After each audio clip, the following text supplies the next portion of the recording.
Well, good morning, everyone. Joining us this morning for the latest updates, we have some members of the Republican Governance Group, one of our most active caucuses in the Republican side. These are folks among our friends and colleagues, the most productive, most dedicated, most effective members because they are people who work every day on solutions for the greatest challenges facing our country. And Carlos Jimenez is with us, and Blake Moore, and Julie Fedorchik, and Gabe Evans. Beth Van Dyne may be joining us. I think she had a flight delay. But they've been out in their districts working very hard to help their constituents navigate through the chaos that's been created by the Democrat shutdown. And if you're keeping count, this is day 37. 37. It seems unbelievable to us that we've gone this long. It is officially and shamefully the longest shutdown in U.S. history. Republicans feel very helpless about the situation because, as we've noted, there is really nothing for us to negotiate. We sent them a clean CR, as you know, back in September 19th. We passed it out of the House. It feels like a lifetime ago. But that was a nonpartisan measure. It was 24 pages in length. It has no Republican priorities on it at all. It was merely the status quo to keep the lights on so that the members of Congress, and the Republican and Democrat Party, could work together to finish the government funding appropriations process. And the Democrats tried to turn that into a game. Now, we're gonna give you the latest updates on that and where we think this is headed. But I just first want to address in a bit more detail the current state of our politics. It has been very interesting to us to see all the pundits trying to spin the results of the election on Tuesday. I just want to point out some simple facts here, and as usual, I try to be concise and give you the highlights here, but there's some things that we really need to point out. First, there were no surprises on Tuesday night, okay? You had blue states and blue cities that voted blue, to the alarm of no one, to the surprise of no one. That was what was expected. It just so happened that New York and New Jersey and Virginia were the states that were in the national spotlight on Tuesday. If the tables had been turned and if the calendar had been different and you had 3 red states, we'd have an entirely different narrative that you all would be writing about. Don't lose the simple facts. Second, the big headline that everyone is writing about appropriately is that the future of the Democrats was set in New York City. A 34-year-old Marxist is now the leader of the Democratic Party, and it is a very dangerous road for them to go down. I want to say this because a lot's been said about the Mamdani campaign. It is very easy to run and win as a socialist, right? All you do is promise everything to everyone for free. What a great message that is. Boy, that really resonates for people who don't study history. And while you're making all those promises, you hope that they never realize the trap that you're actually setting, the impossibility of fulfilling your fantastical claims and dreams, and the extreme danger and chaos that would result if you ever could. When you run as a socialist, you have to hope that they never understand that this will lead to the inevitable loss of their freedom, their opportunity, and their security, the loss of meritocracy and fairness in society, the loss of colorblindness, and the loss of emphasis on character, and the morality and the personal incentive and the common sense that we rely upon to keep a republic in operation. If you run as a socialist, you run on a big list of false claims. You promise everything to everyone and you can't deliver, and if you were ever able to deliver, it will be to the great detriment of the very people that you lured in to vote for you. Third fact about the election on Tuesday night is that the Democrats, and you all are not writing about this and you should be, not writing enough about it, the Democrats have now set themselves on a collision course in their own tent. If you look at Spanberger in Virginia and Sherrill in New Jersey, they tried to run as moderate pragmatists. That's how they self-described. But they will be no match for the coming communist wave taking over their party right now. The energy is on the side of the Marxists. Look no further than the top 2 Democrats here in Congress. We've noted this here every day. They had to bend the knee to the socialists. Hakeem Jeffries and Chuck Schumer are both from New York. The top Democrat leader in the House and the top Democrat leader in the Senate, they couldn't get around that. And so Hakeem had to ultimately embrace it. He had to give the full blessing to Mamdani and his agenda, and he co-owns it. And Chuck Schumer flirted with it. He pandered all along. He flirted with that open endorsement till the bitter end, even though Mamdani is an activist against Israel and an anti-Semite. Chuck Schumer is the highest-ranked Jewish official in America, and he couldn't bring himself to disclaim that. And as we've noted here every day, the sole reason for the entire federal government being shut down now, the sole reason for all the American people suffering all this pain and hardship is because of the fear of political retribution from the far-left activists who run the Democrat Party. That is the motivation for the shutdown. It's never been about any policy issue at all. It was only so that they could show a fight and try to show that they're tough to this rising far-left activist base in the party. The old guard has been repudiated, and the radicals are taking over the Democratic Party. We have evidence now every day. Yesterday, Jared Golden announced he would not be running for re-election in the state of Maine. He's a moderate, and he has no place in his party anymore. And then this morning, you saw the headline. Former Speaker Nancy Pelosi has now announced her retirement this morning. That is a very important sign that I hope that you all will delve into. Even the famous San Francisco liberal is not far left enough for the neo-Marxists. We commend her for her services. We all do, everyone who serves in Congress, but there should be a lot written about that. Fourth point I just want to make in the aftermath of Tuesday is that off-year election results in isolated places are never indicative of the upcoming midterm election. Don't read too much into that. You shouldn't. If you do, you're going to miss it. The GOP is in excellent position to win big next year. And when I say I'm bullish about the midterms, we absolutely are, and there's a lot of reasons for that. This is not groundless optimism. It's based on facts. The reason we're in such a great position is because we are united. And while the Democrats engage in their emerging civil war, Republicans are going to continue to work and deliver for all the new voters that we brought into the party last fall in 2024. There was a true demographic shift in that election, as you know. Record number of Hispanic and Latino voters, Black and African American voters, Jewish voters, union workers, urban voters, young people. And while they say that there's this big swell of enthusiasm of young people based on what happened in New York City Tuesday night, I would give to you Exhibit A on our side. Maybe you're not noticing, but the Turning Point events at college campuses all around the country are setting records for attendance. You have hundreds of thousands of new young people weekly coming into the movement that are enthusiastic, young conservatives who are looking for truth, who believe in America's founding principles, and who want to be engaged. And they will be engaged in next year's midterms. The third reason is we got a very favorable map. You shouldn't miss this either. I was very bullish even before the current redistricting battles began. As we sit here today, there are 13 House Democrats sitting in districts that President Trump won. There's another 21 of them in districts he came within 5 points of winning. There's only three, conversely, there's only 3 House Republicans sitting in districts that Kamala Harris won. That's a lopsided map. And after redistricting, we think we'll net a few more seats, handful, maybe 6 to 8. We're in very good position to make history and grow this majority. And finally, I'll just leave you with this. The reason we're so enthusiastic about running next year is we have a real record to run on. Mondami and Democrats want to talk about affordability. We love that subject. We love it. Look at the facts. I brought some this morning. It's the Republicans who are working every day to make life more affordable for working families. And it's not a talking point for us. We are delivering. After 4 long years of skyrocketing prices under the Biden administration, we had to take over. You don't flip a switch and reverse that overnight.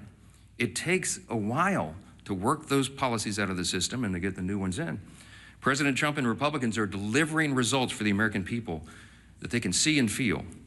To date, we've seen core inflation is nearing its lowest level in 4 years. Gas prices have fallen to a 4-year low. Prices for everyday goods continue to decline, and blue-collar workers are seeing the largest increase in wage growth in nearly 6 decades. That's the result of our policies. In Congress, House Republicans are working hand in hand with President Trump to advance his affordability agenda. It is President Trump who ran on that. It's President Trump who's delivering on that. And we are all partners in that new effort to make America great again. It begins with the economy, and we know that. We're laser focused on making a difference in the lives of hardworking American families. Here's another demonstration, the Working Families Tax Cut. It is aptly named. It's the largest tax cut in U.S. history for working and middle-class Americans. You got Bernie Sanders running around, they're talking about the billionaires. It's not this. That's the opposite of the truth. Look at the facts. That bill was written for lower and middle-class earners, and they are the ones that will feel the positive effects going into next year. We included in that, as you know, no tax on tips, no tax on overtime, real tax relief for seniors. These are the kinds of things that people feel, and they see that we're making good on our promises. We've made historic investments in American energy dominance to drive down the cost of gasoline and groceries. And we're grounding every decision we make in common sense. That's what we restored. That's what we ran on. That's what we're delivering. A return to common sense, not the woke progressive nonsense that they delivered for 4 years, not the spending like drunken sailors that drove cost up for everything with inflation. We're restoring common sense, fiscal responsibility. We're good stewards of taxpayer dollars, and we're refusing to cave right now, today, to the Democrats' wild demand to spend $1.5 trillion in new spending. That is taxpayer dollars, that's your money, that they want to spend to reopen the government. That's their counterproposal. That's why we're not having a negotiation with them. It's ridiculous. Included in the $1.5 trillion that they want to spend is $200 billion, almost $200 billion, to restore health care benefits to illegal aliens. That is taxpayer money that they want to spend for that. They want to send billions of dollars back overseas for social programs in foreign countries. We're not doing that. They want to give $500 million back to the Corporation for Public Broadcasting to prop up left-leaning news organizations. We're not doing that. And by the way, in the middle of all this, they want to cut $50 billion from the Rural Hospital Fund. They can't tell you they care about health care since they put that in their proposal. We're grounding every decision in common sense, and Democrats had their chance. When they controlled Washington, look at the history, don't forget it. This was just a year ago. You know what we inherited? They left us with a 40-year high inflation, higher taxes and energy prices, and massive instability around the world. And what did they do in June of this year? This is the most recent history no one can forget. They voted against no tax on tips. They voted against no taxes on Social Security. They voted against a larger child tax credit. The Democrats in the House and Senate voted against lower energy prices, against more American manufacturing and jobs, and against lowering health care premiums by 12%. That provision, the cost sharing reduction provision, was in the House version of the Working Families Tax Cut, the big beautiful bill. We sent it over to the Senate, and they worked to strike it out of the bill. Ask the Senate Democrats about that. Right now, they've created another mess. They've created a mess for America with this pointless government shutdown. The Democrats will tell you that they're feeling emboldened. They're feeling emboldened because they had a few blue state election results. It does not change the fact that they have walked their party off a cliff with no parachute and no path forward. The reason we're stuck right now is because of one simple fact. If they vote to reopen the government, the Senate Democrats are afraid that the radicals in their party will say that they caved. They're afraid of the retribution that will come from that. But if they keep the government shut down, they know very well, as we all do, that millions of Americans will continue to suffer as essential services remain unfunded and paychecks to federal workers continue to stay stalled. So our question for Democrats this morning is this: which constituency matters more? The loud radicals in your party or the hardworking American people? I can tell you which side the Republicans are on. 15 times we voted for the hardworking American people. And 15 times so far, the Democrats in Congress have voted for the radicals in their party. It is unconscionable to us that they've allowed it to go on this long. And at some point, all you can do is pray that common sense prevails. And that's what I've been doing a lot of. We hope and pray that there are still Democrats out there. There's just a handful. We need 5 more votes. 5 centrist, common sense Democrats in the Senate to come to those senses and do the right thing. It's time for them to put their country first. I'm delighted to introduce the next speaker, and he's a congressman from Miami. He's a former mayor of the county down there, and he has been in charge. He served as a police officer, but he was the chief of the fire department down there. I mean, the guy's resume is longer than almost anybody in Congress, and as a son of a firefighter, I always take personal delight in reminding everybody he's the only career firefighter paramedic in Congress. He's doing a great job, and he serves as vice chairman of the Republican Governance Group, one of our largest and most active caucuses I mentioned, and we're truly grateful to have him here to discuss some of these consequences of the government shutdown. Glad to have you. Carlos, come on up. Thank you. Thank you, brother. Thank you, Mr. Speaker. And if you indulge me, I think you brought me up here to talk about the shutdown, but I will stray a little bit. I'm the only Cuban-born member of Congress. That means I was born in Cuba. I was not born here in the United States. I didn't speak a word of English until I got here. I was 7 years old. And the reason I'm here is that my parents brought me here seeking freedom. Freedom from communism, freedom from a Marxist regime. And so I can tell you that I know a communist and a Marxist when I see one. They may call themselves socialists, they may call themselves a democratic socialist, but make no mistake, Mondami in New York, he's a Marxist. And the thing that bothers me is he's very proud to say, well, I'm young, I'm this, I'm that, I'm Muslim. Hey, I understand you can be proud of that. But then, if you're so proud, don't call yourself a democratic socialist. You are a Marxist. Go ahead. Tell people exactly who you are. He couldn't, and he can't because he knew he wouldn't get elected. But I hope that the people of New York do not suffer the same consequences that my homeland of Cuba has suffered. Castro and the Castro regime destroyed my homeland. They can't even keep the lights on. They don't have food, they don't have medicine, they can't keep the lights on. It's a total disaster of an island, a beautiful island that actually had the second highest standard of living in the Western Hemisphere when the regime took over. And so one of the reasons I'm in Congress, the primary reason I'm in Congress, is that I want to make sure that my children and grandchildren never suffer the same fate that my parents did, having to leave their country and bring us to a new country with about $10 in their pocket. Now, that's what makes this country great. My parents came here with 10 bucks in their pocket and a watch. By the way, I still have that watch.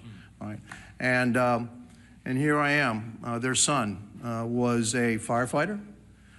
He was a city manager. He was a county commissioner, county mayor of the largest county in the state of Florida, and now a member of Congress. I don't think there's too many countries that you can say that can happen. That's why I love this country. That's why I will fight for this country. And again, I know a Marxist when I see one. And it's unfortunate that the Democrat Party is heading that way, which means we just have to fight that much harder. Here to talk about the shutdown. And so, I'm Congressman Carlos Jimenez again. I represent the state of Florida, Miami, and the Keys. Today I'm standing in for my friend, RG2 Chairman David Valadeo of California, with one clear message, and I want to thank also the other members of RG2 that are here. The Republican Governance Group focus has always been about governing responsibly. RG2 is committed to putting results ahead of rhetoric, keeping the government functioning, and finding practical, common sense solutions that improve the lives of the American people. That's what we're here to do.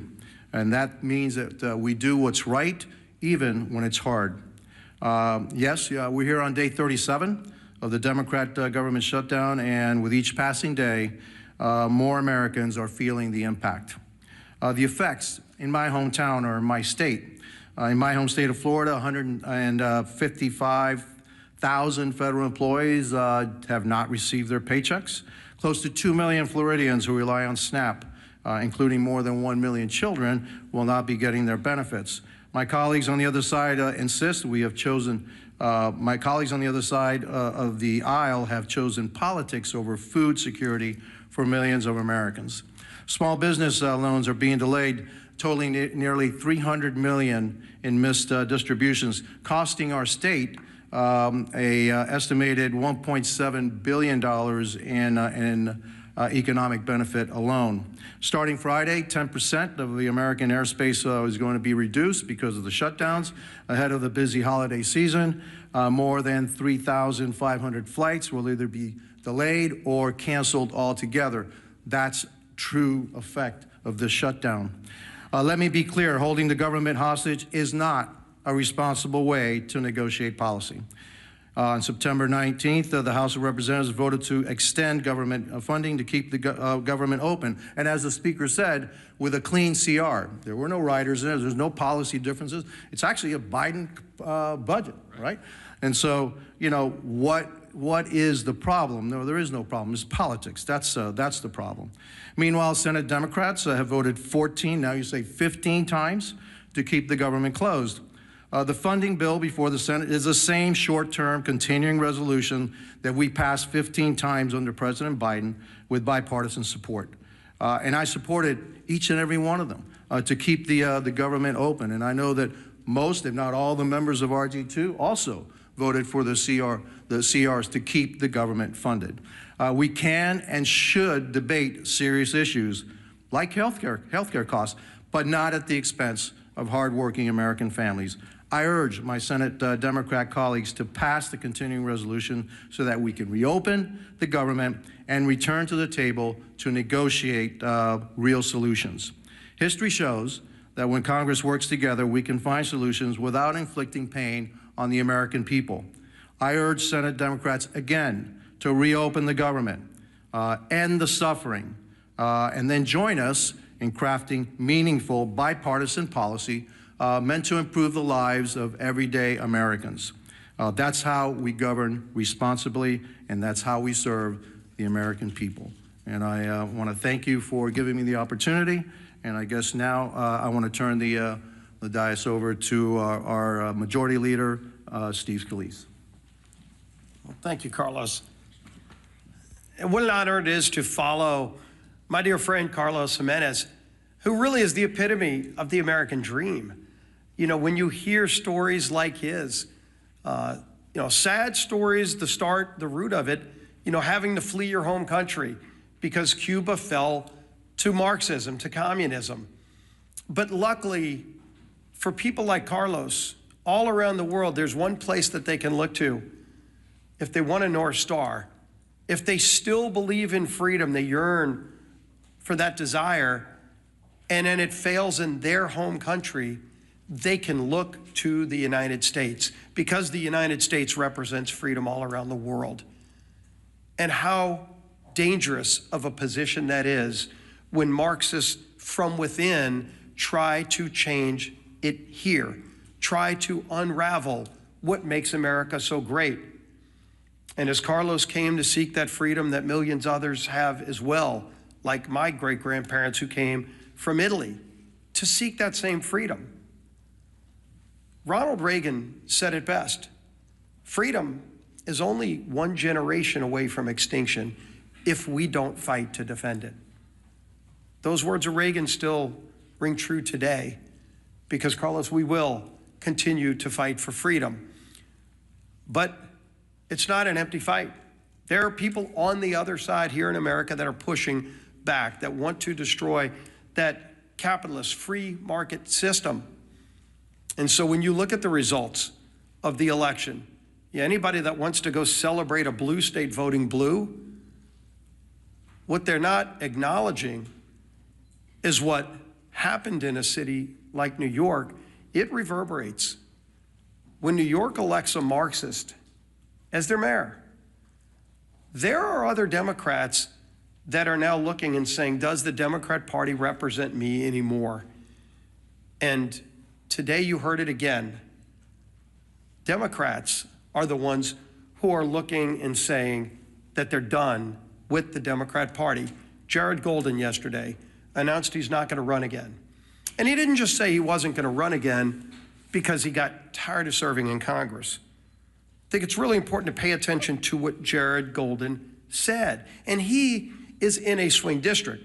Jared Golden is one of those moderate Democrats who represents maybe the old Democrat Party now, what was discarded by the voters on Democrat cities and states. But it's not where America is. So when Jared Golden announced yesterday he's not going to run again, he said, quote, "We're allowing the most extreme pugilistic elements of our party to call the shots. Just look again at the shutdown. For as long as I can remember, we have opposed shutting down the government over policy disputes. We criticized Republicans for taking hostages this way." That was Jared Golden explaining why he's done with being a Democrat in Congress.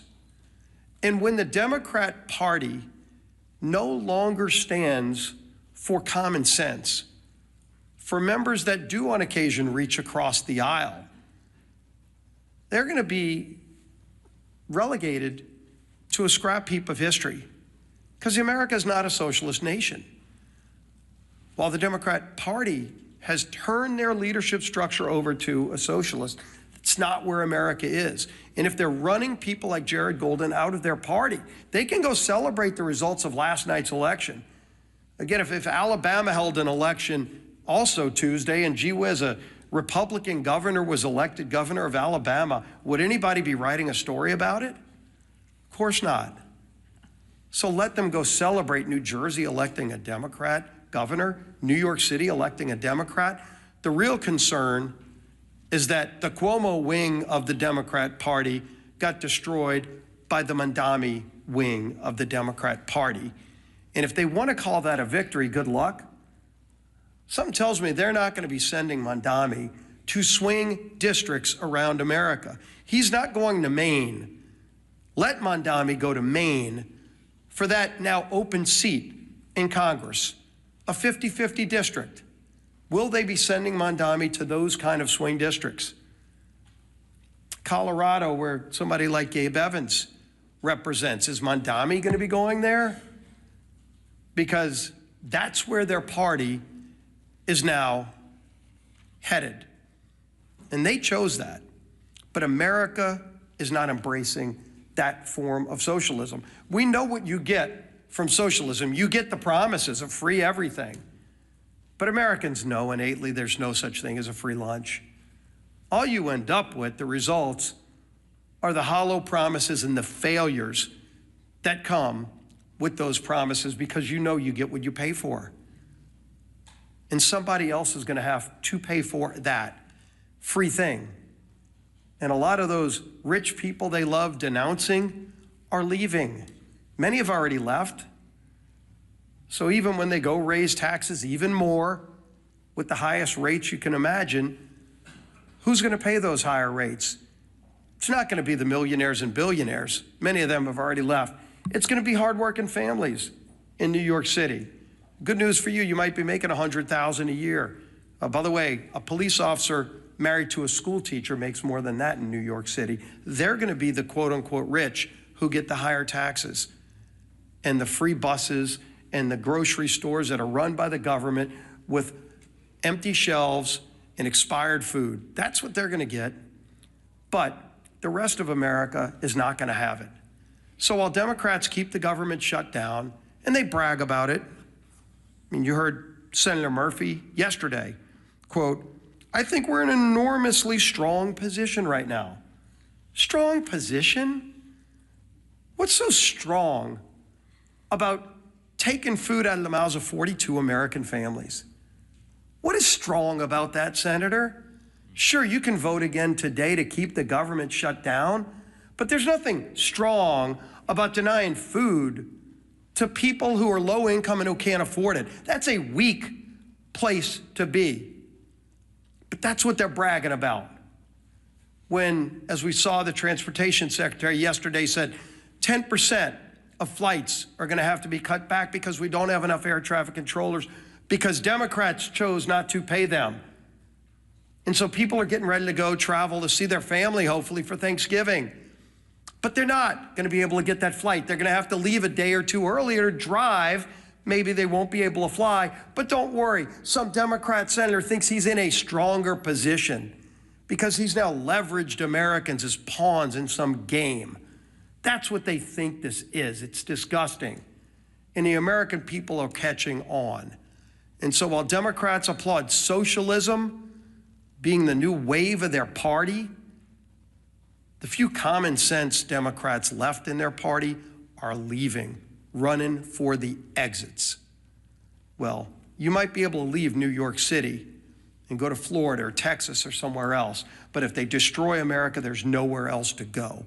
That's why we're going to fight for freedom every single day, and their approach to Marxism, socialism, whatever you want to call it, will not prevail in America. Our whip, Tom Emmer.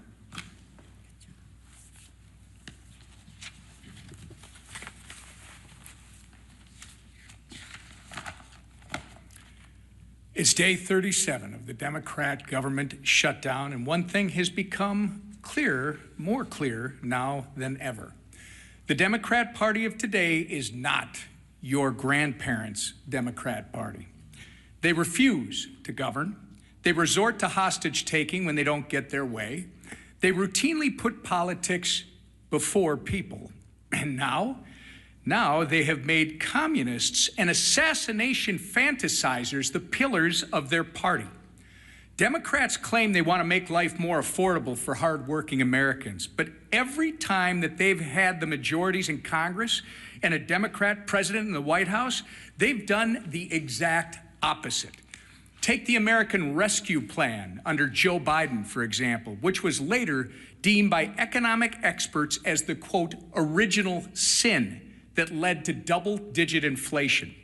Or look at the Affordable Care Act, which is so unaffordable, they have to pay people to use it. The Democrats have no moral high ground to stand on when it comes to good governance. They don't know what it is. And when they claim that they're fighting for you, do not believe them. Because if this shutdown has taught us anything, it's that the Democrats will willingly inflict pain on the American people if they think it gives them political leverage. Their kamikaze politicians and their constituents deserve better. In stark contrast, however, Republicans have done our jobs. We passed a nonpartisan government funding bill out of the House over a month ago. All we need, as the Speaker said earlier, is just 5 Democrats in the Senate to grow a spine, stand up to the radicals in their party, and join us in getting our clean CR to the president's desk. Enough is enough. It's past time for Democrats to end the political games and reopen the government for the people they were elected to serve. Our conference chair, Lisa McClain. Thank you. Well, good morning, everybody. Again, here we are. Yesterday, Americans woke up to an unthinkable reality. And Carlos touched on it earlier. A communist was elected mayor in America's largest city. How did this happen? Ask yourself, how did this happen? It happened because a small socialist portion of this country took control of the Democrat Party. A party that is now apparently united behind a socialist agenda. And slogans always seem to start with the same word: free. Free food, free rent, free buses, right? I feel like I'm at an Oprah Winfrey show. You get a car and you get a car. Well, this isn't the Oprah Winfrey show.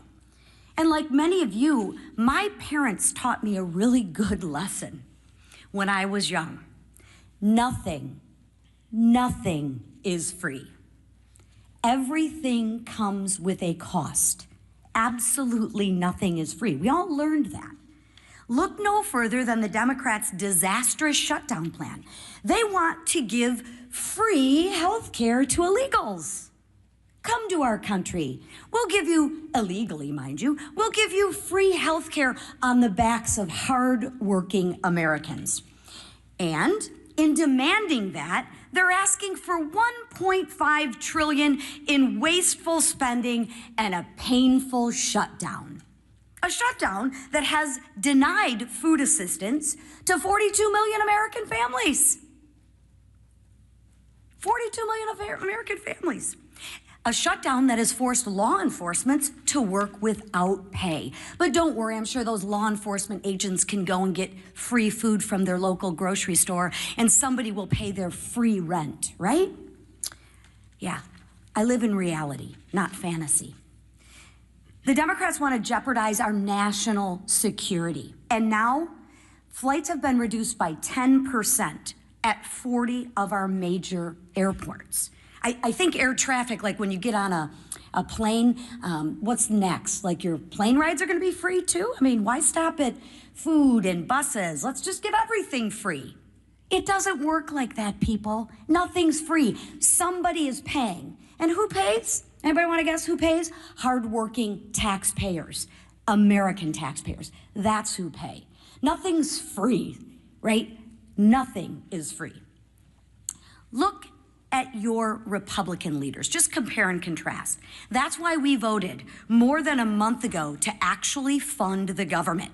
That's why we've been working in our districts to help those that are suffering. And that's why we are delivering real results that drive down gas prices and drive down mortgage rates and drive down the price of eggs. No one's reporting on the price of eggs anymore, right?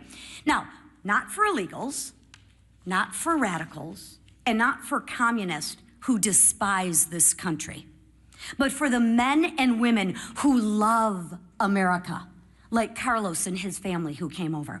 And let's keep it that way. And let's make sure that we keep America strong every day. So to the Democrats, let me be clear. Republicans will still be there when your communist lawmakers aren't. And when your communist kingmakers finally give you permission to put Americans first again, Republicans will still be here. We'll still be here when your socialist experiment collapses, because it always does. And we'll still be standing shoulder to shoulder with the hardworking Americans who aren't demanding free groceries, free buses, free rent. No, we will be standing shoulder to shoulder, demanding nothing less than freedom. That is what Republicans demand, freedom. Because that's what makes this country great. Not socialism, not government control, but freedom. Thank you. All right, questions? Yeah, go ahead. Go ahead. The Supreme Court, and specifically Justice Gorsuch yesterday, seemed concerned about the Trump administration's usurping congressional authority, calling it a, quote, one-way ratchet that can't be turned back. What's your response to that? Are the justices right to be concerned that Congress isn't fulfilling its constitutional obligations? I don't find myself in disagreement with Justice Gorsuch too often, but I think he's missed the mark on this one. First of all, I don't think you should read too much into the questioning that you heard at the Supreme Court. I mean, this is part of judicial review. It's a cherished part of that tradition. I used to be one of those litigators. I did constitutional law, oral argument, and I would have liked to have argued that case yesterday, because I think the law is clearly on the side of what the administration has done. I'll remind you that I'm a jealous guardian of Article 1. You know, the legislative branch of government in our constitutional system is the most important. It was placed first in prominence. And that's true. And while Congress has a role to play in tariffs and related trade and economic policy, the executive branch does as well. And I think the president has used that well within the bounds of what he's allowed to do, because he's addressing what was truly a crisis for the country. The trade disparity had gone on for decades. It was creating a real imbalance, and it was adversely affecting American people and consumers. Remember that he ran on this idea. He talked about tariffs on the campaign trail, and he got a popular and electoral college mandate in the election. So this is not some surprise. He's fulfilling the promise that he was elected to fulfill, in a literal sense. So I think the court has to give deference to that. I think the court has to recognize the executive is doing what they're doing. He's using tariffs to create leverage in our trade strategy, and it is yielding great results for the American people. And heaven forbid if it were reversed, because it would create chaos, which is one of the questions I think Justice Barrett asked, my old friend from Louisiana. I mean, that was an important question, because it would set back all of the strategy and the trade agreements and a lot of the things that have been accomplished for the people. So in summary, I would say, don't read too much into the questions. This is how the process works. I'm sure the court will look at this very carefully and deliberately, as they do, and I expect that we'll have a majority of the court that says that this administration is doing what they have the legal authority to do. If I felt like the executive branch had overstepped its bounds on trade or on the tariffs or something, I would have stepped in. I mean, that's my job as the Speaker of the House over the legislative branch. I would have done it in my own way, to be candid. I would have gone to the president privately and said, hey, sir, enough. I think you're overstepped the bounds. Let's try to figure that out. I wouldn't have publicly had a big spat with him, because it wouldn't have been necessary. But that conversation didn't happen, because I believe that what he's done is well within the bounds. And so we'll see what the court does. Yes? Thanks, Mr. Speaker. Leader Thune has said on a number of occasions that in exchange for reopening the government, he will promise Democrats a vote on ACA subsidies by a date certain. Will you do the same in the House? He promised it a long time ago, and he was rebuffed. I mean, that's not what this is about. I mean, they've demonstrated over and over and over. Somebody said this is the Seinfeld shutdown. It's about nothing. If you brought in 100 Senate and House Democrats right now and said, what is it about? They wouldn't even give you the same answer. They don't even know. They filed a counter proposal that's $1.5 trillion in new spending with all the crazy abuses that I listed earlier today. That's still sitting out there. That's the counter proposal. Then they tried to say it was about health care. That was never the issue for the September 30th fiscal cliff. That was always a December issue. We always knew, everybody in the building knew, we were going to have to wrestle through that and come to a consensus on a solution on the COVID-era Obamacare subsidies in October, November, December. And ironically, they're eating up all the clock where that would have been done. It's not about any of this. It's about politics, as we explained earlier. They are more afraid of the radical activists who are running the Democratic Party right now than they are of starving families, having families go hungry and having federal workers go without paychecks. That's just a simple fact. So yes, Leader Thune has bent over backwards. He's offered them a vote. You know what they told him in response? No, we need you to guarantee the outcome of that vote. Well, that's ridiculous. That can't be done. The House is funded from the Senate. Will you assure the House members that they'll get a vote? House Democrats, they'll get a vote on ACA subsidies by a date certain? No, because we did our job, and I'm not part of the negotiation. The House did its job on September 19th. I'm not promising anybody anything. I'm going to let this process play out. I'll tell you what they wanted. I'll tell you what Schumer and Jeffries wanted. In fact, Chuck Schumer said it publicly and decried that Thune and I would not go in a back room with them and make a four corners agreement on Obamacare subsidies. And I said, there's no way. That it was never possible or appropriate for that to be handled on a CR, on a short-term stopgap funding measure. And he knows that. And we're not doing that anymore. We're not taking four corners, four leaders in a back room and making a deal and hoisting it upon the people. I'm not going to be a part of that. Chuck Schumer is part of the old way this was done, and that's part of the reason why people have such a lack of trust in Congress. We need to be transparent, open. We need to do it through the process. We need to involve and engage all of our caucuses and all of our members in this discussion. Healthcare is very complicated. It is very complex, and it is not something four people can go in a smoke-filled room in the back and make a deal on. I reject it. Yes. Speaker, the president yesterday said that Republicans were getting killed for the shutdown. Is it helpful to have them talking like this when it's actually emboldening Democrats not to pay? Look, I've spoken with the president about it. I reminded him, as I said this morning, this was not a surprise to us. I mean, blue states elected blue leaders. I mean, yeah, so what? I mean, it would have been a huge headline if we could have had an upset there, but that was to be expected. As Leader Scalise said, I mean, you know, if the three big elections yesterday would have been in, you know, Louisiana, Alabama, and Texas, you'd have a totally different narrative, right? Or name any red state. It just so happened that those were the blue states. That was the blue outcomes. That's what everybody expected. I don't read too much into that. Yes, front row. Morning. Two questions. One of them is that we've lost is the looking out the window phenomena. And there's some evidence that looking out the window is fundamentally important. But food prices themselves have still been going up. Grocery prices are still going up. How do you respond? Yeah, but the USDA has reported, and all of the economists have shown, food prices always go up. There's an inflationary level that's built into grocery prices, but they're going up at a much slower pace. In other words, the economic policies, even though all the provisions of the Working Families Tax Cut have not yet been implemented, that's going to make a dramatic effect. It's going to be like jet fuel to the economy. We have all these pro-growth policies that will bring down costs, increase wages, increase jobs, and more access to the economic rung so that more people can climb up the ladder. But in the meantime, even the fact that we have made these positive steps and momentum, grocery prices are rising at their slowest level in many years. You should look into that. So, I mean, that is an exhibit C, and the argument that it's Republican policies that are the only thing that's going to bring that down. The reason that your grocery prices are so high, it's multifaceted. But it's because we had 4 years of Bidenomics. Remember when they tried to tell you that Bidenomics was so good for you and your family? And everybody went, what are you talking about? That's part of the reason we shellacked them in the election last fall, because they were trying to sell you a bill of goods that wasn't true. And the reason that inflation rose is because, as was noted earlier, the big signature pieces of legislation that they passed in the Biden administration were disastrous for the economy. And it made inflation rise rapidly. Why? Because when you pour more dollars into the economy, that is the effect. It's just as sure as gravity. It's basic economics.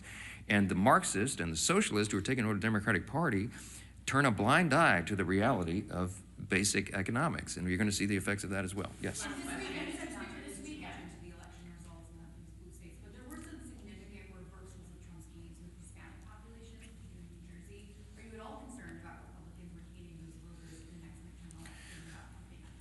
No, I do believe that the demographic shift that we we were able to see and experience in the 2024 election will hold. I believe that large numbers of those new voters and these demographics that have not traditionally been with the Republican Party are with us. I will point you to the study that the Democrats themselves paid for that came out, a week or so ago, and they had, I think, hundreds of thousands of respondents to these polls.